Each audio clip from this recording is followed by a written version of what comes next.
Hola, ¿qué tal estáis?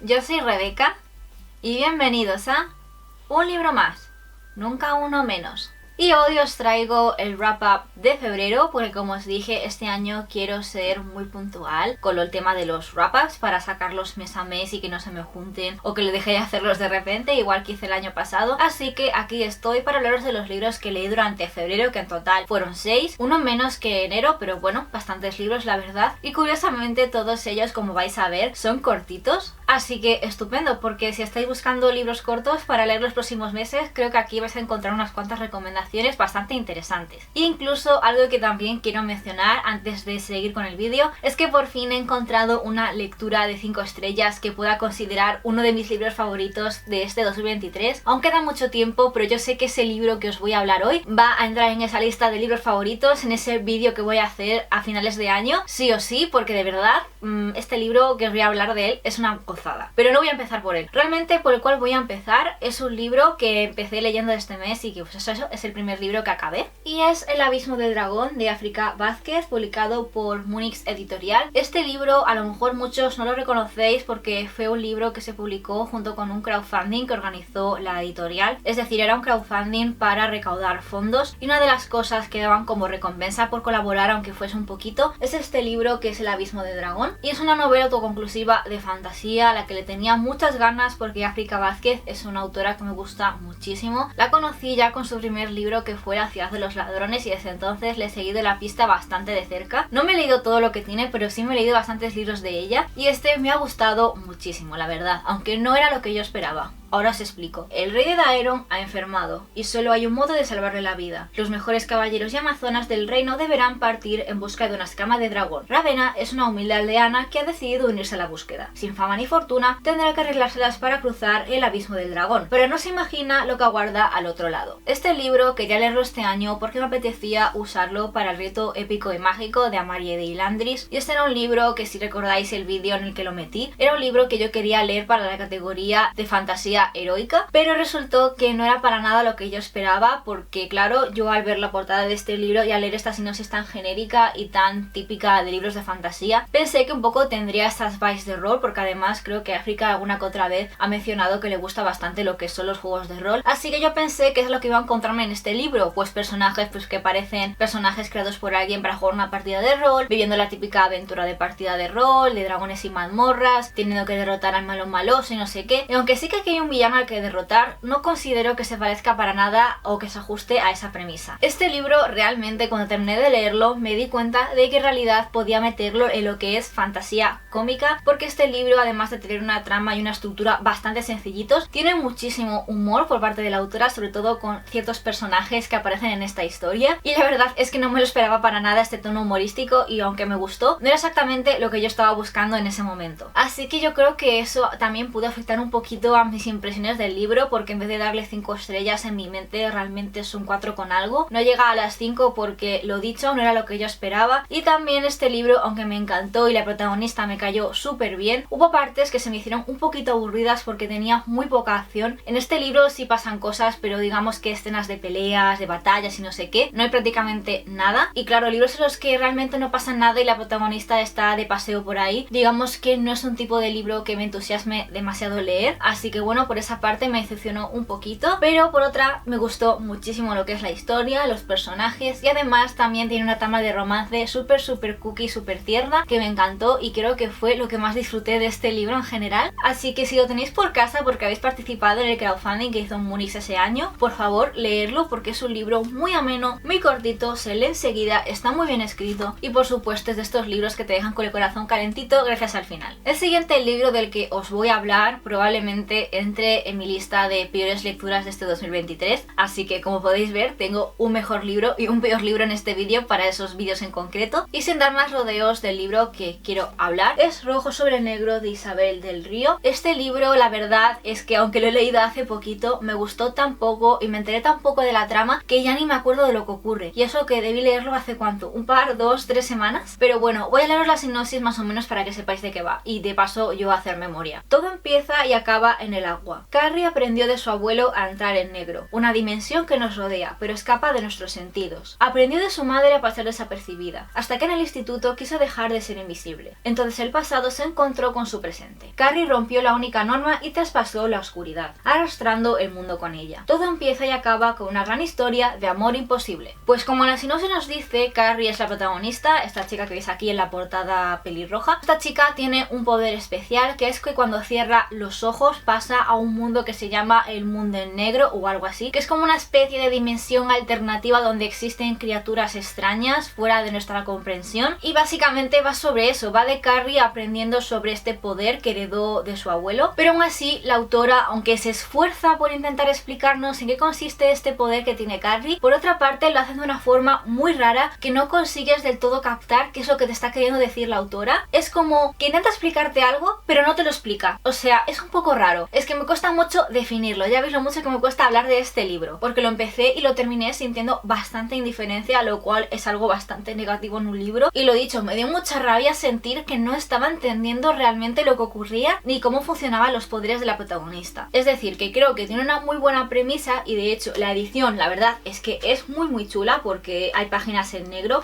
y de vez en cuando se ven estos tentaculitos de dibujados que están muy chulos, y también tiene alguna que otra ilustración. Pero a pesar de que esta edición está bastante chula y muy trabajada, lo dicho, no tampoco me sirve para que este libro pues me guste más. Es un libro que de buenas a primeras no puedo recomendar, porque si ni yo misma he entendido lo que he leído, pues no puedo recomendaroslo a vosotros porque a lo mejor tampoco lo entendéis. Del siguiente no tengo realmente mucho que contar, porque hablo de El Heartstopper, el álbum de Alice Oseman, que es un librito, como os dije, en su respectivo Bujol, que sacó la autora como material promocional de la serie y de sus cómics de Heartstopper. Es un libro hecho para fans de la pareja de Nick y Charlie y de la historia en general y de los personajes que la protagonizan. En este libro pues vamos a encontrarnos con pequeños cómics, algún cototes de personajes, a la autora explicándonos pues cómo empezó dibujando a Nick y Charlie como personajes, cómo hizo para mejorar en el dibujo, cómo hizo para hacer el cómic y la historia. No es un libro que de buenas a primeras diga, si sois súper fan de Heartstopper, compradlo, porque yo diría que depende un poco de la persona, y además este libro, aunque tenga cómics exclusivos en él, tampoco son cómics que sean súper necesarios para continuar la historia. Yo diría que lo compréis sobre todo a aquellos fans que obviamente os gustan mucho Heartstopper y que por otra parte queréis saber un poquito más sobre su autora, que es Alice Oseman, y cómo hizo ella también para crear esta historia y llevarla a los cómics y luego a la gran pantalla. Febrero, como ya sabéis, es el mes de los enamorados, por el 14 de febrero, que es el día de San Valentín, y aunque yo no pretendía en principio leer ninguna novela romántica por este mes o por este día, pues resulta que me enteré que la autora Laura Tárraga había puesto una pequeña novelita que hizo el año pasado gratis en su página web, así que decidí descargarla por la excusa un poco de decir que he leído algo romántico en San Valentín. Y este libro de que quiero hablaros es El café más frío de San Valentín. De este libro no puedo contaros mucho porque es una especie de segunda parte de otra pequeña novela que sacó de forma gratuita, que es El café más caro de Navidad. Y esta primera parte sí que os voy a contar un poco de qué va para poneros en contexto. Va sobre que la protagonista vive en Valencia y tiene una cafetería, librería, y resulta que a esta ciudad llega una condesa barra duquesa, no me acordará muy bien de qué se trata, pero bueno, digamos que está alguien de la familia real de Gran Bretaña, porque ha donado dinero a un hospital local y la gente pues eso quiere hacerle fotos a ella, hablar de lo que ha hecho, básicamente salir en muchas revistas y periódicos por esta generosa donación. Y resulta que esta chica tan famosa de repente aparece en la cafetería librería de la protagonista y pide un café y aprovecha para esconderse de la prensa y de los paparazzis. Esta es un poquito la hipnosis así más o menos que puedo haceros de lo que yo recuerdo de la trama de ese primer libro. Y como os dije, El café más frío de San Valentín es una segunda parte y tenemos como protagonista a la amiga de la protagonista del primer libro, y como podéis ver es un poco la típica novela romántica del rollo rom-com que está muy de moda últimamente. Y como ya os estoy medio adelantando un poco por mi actitud, no es un libro que me haya entusiasmado demasiado. Para empezar, yo no tengo ningún problema con los libros de romance, de hecho las personas que leáis libros de romance o rom-com me parece perfectísimo que cada una aquí lea lo que quiera, pero en mi caso las novelas de romance, aparte de que no son de mi predilección, también esta tiene algo que yo odio particularmente de las novelas de romance que hay aquí en España publicadas por algunas autoras, que es utilizar un lenguaje muy chabacano, muy barrio bajero, y para mí eso es algo que en un libro no me gusta para nada y hasta de hecho me da un poquito de cringe. No quiero sonar así como muy elitista o muy experta en literatura ni nada, pero claro, los libros, aunque también tengan reminiscencias de la vida real, aunque sean libros que obviamente pueden estar ambientados en la actualidad, para mí eso no es justificación para usar este tipo de lenguaje. No me gusta para nada que los personajes digan muchos tacos en los libros, que usen este tipo de lenguaje muy de barrio y muy de calle. Es algo que me desagrada muchísimo y es algo mío personal. Sé que hay gente que para nada tiene este problema o que incluso le gustan este tipo de libros. Entre que la historia es muy corta y obviamente no le da tiempo a desarrollarse del todo, que los personajes no me cayeron demasiado bien y que el lenguaje que usó la autora para los diálogos no me entusiasmó, hizo que con este libro no tuviera la mejor experiencia del mundo leyéndola. Pero bueno, como siempre digo, es que simplemente este libro no ha sido para mí y ya está. En realidad no tiene nada de malo y de hecho como novela romántica me parece muy correcta y muy actual. Y de hecho si os gusta la rom-com y os apetece leer algún librito así cortito, estos están muy bien, así que os recomiendo muchísimo estar atentas a las redes sociales de la autora, porque lo dicho, normalmente en su página web son novelas a las que no puedes acceder excepto en fechas muy específicas del año. Así que nada, simplemente estad atentos por si estas novelitas os pueden llamar la atención. Y ahora sí, vamos con ese libro del que tanto os he hablado al principio del vídeo, diciendo que va a ser uno de mis libros favoritos de este año, y es de Sérdica, de Alba Quintás Garciandia. Es un libro autoconclusivo de fantasía que es súper cortito, de hecho se lee rapidísimo porque además está tan bien escrito